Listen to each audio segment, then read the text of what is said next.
अस्सलाम वालेकुम dear friends. आज मैं आप लोगों को स्कॉलरशिप कैसे हासिल करते हैं और उसके लिए क्या क्या स्टेप्स हैं, टिप्स हैं, उनके बारे में बताऊंगा। स्कॉलरशिप एक्चुअली हासिल करने का सबसे अहम तरीका ये है कि आप पहले ख्वाब देखें, आप ये ड्रीम देखें, आप ये मकसद बनाएं कि आपको स्कॉलरशिप हासिल करनी है। अब जब आपके जहन में ये आइडिया आ जाता है कि मैं स्कॉलरशिप हासिल करूं, किसी बाहर के मुल्क में जाके पढूं, तो उसके हवाले से फिर आपको सामने चीज़ें भी नज़र आना शुरू हो जाती हैं। सोशल मीडिया पे, हायर एजुकेशन कमीशन की वेबसाइट पे, मुख्तलिफ़ मुल्कों के सफारतखाना की वेबसाइट पे, उनकी जो डिफरेंट सोशल मीडिया के नेटवर्क्स होते हैं, उनकी हायर एजुकेशन मिनिस्ट्री या उनकी जो है एजुकेशन मिनिस्ट्री की वेबसाइट्स पे। तो सबसे पहले स्कॉलरशिप हासिल करने का तरीका यही है कि सबसे पहले ये आइडिया आपके माइंड में आए, ये मकसद आपके जहन में बैठे। सेकंड थिंग इज़ दैट कि आप लोगों को पता होना चाहिए कि दुनिया में स्कॉलरशिप्स कहाँ कहाँ से आती हैं। अमेरिका से भी आती हैं फुल ब्राइट स्कॉलरशिप, और कॉमनवेल्थ आती हैं, इंग्लैंड से स्कॉलरशिप्स, ऑस्ट्रेलियन एंडवेयर स्कॉलरशिप्स आती हैं, न्यूजीलैंड की स्कॉलरशिप्स आती हैं, और इवन कनाडा से स्कॉलरशिप्स आती हैं।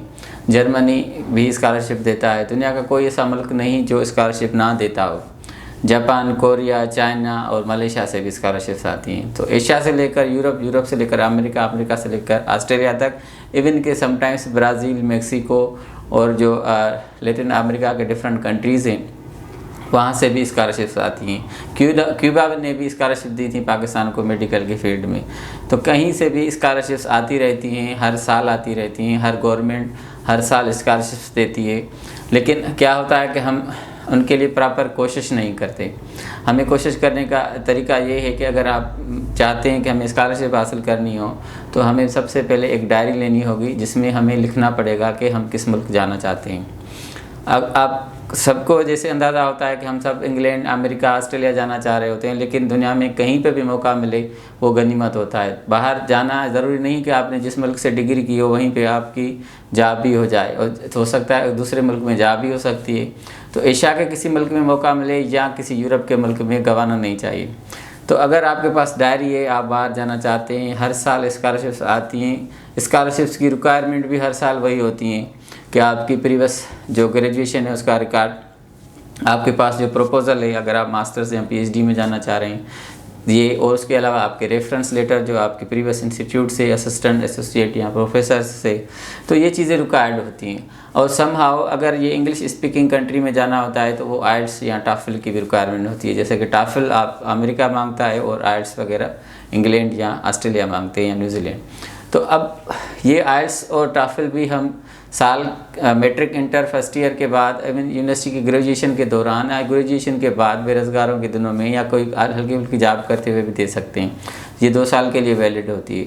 जब हमारा मकसद है बाहर जाना, अगर इन्हीं मुल्कों में जाना है जहाँ पे आइल्स और टॉफल की मस्ट रिक्वायरमेंट है, तो आपको साल के दौरान किसी भी टाइम देना चाहिए। अदरवाइज़ जो एशियन कंट्रीज़ हैं, specially Japan, Korea, China, Malaysia वगैरह में आइल्स एंड जीआरई कंपलसरी नहीं है। 90% स्कॉलरशिप्स में नहीं है। इवन यूरोप के भी सारे मुल्कों में ये आइलेट्स और जीआरई और टॉफल की रिक्वायरमेंट नहीं होती।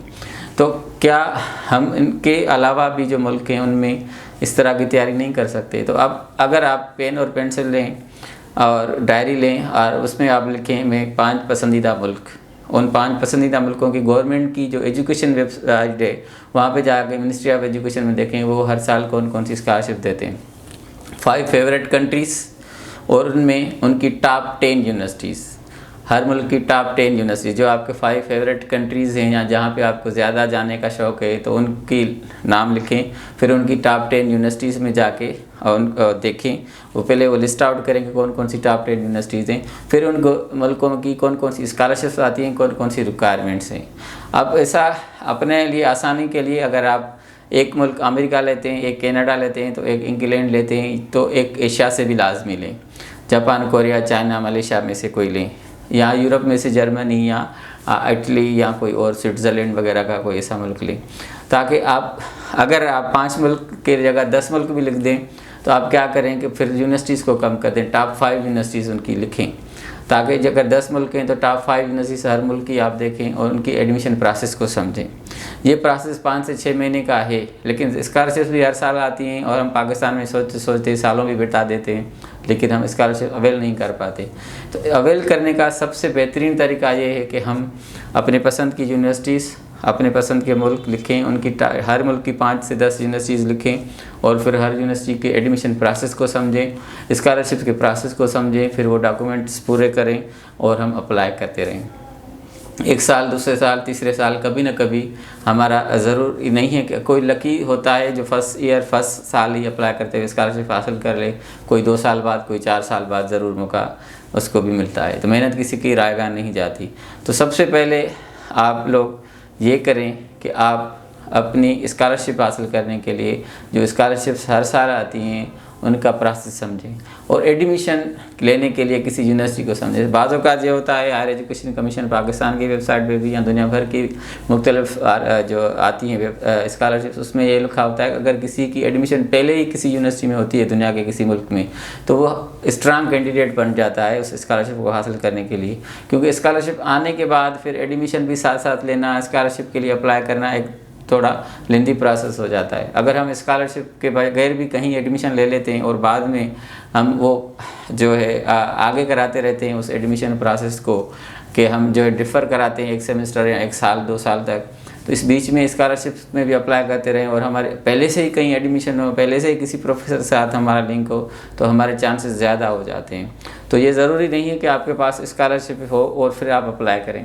आप स्कॉलरशिप के बगैर भी अप्लाई करें और जब स्कॉलरशिप आए तो आप उसमें अप्लाई कर दें कि मैं ऑलरेडी इस जगह एडमिशन ले चुका हूँ, मुझे स्कॉलरशिप की फंडिंग की ही ज़रूरत है, जब भी मैं जा सकता हूँ। तो इस तरह से आप स्ट्रांग कैंडिडेट बन जाते। तो ये जनरल ओवरव्यू था स्कॉलरशिप्स का, किस तरह हासिल करने की कोशिश करनी चाहिए।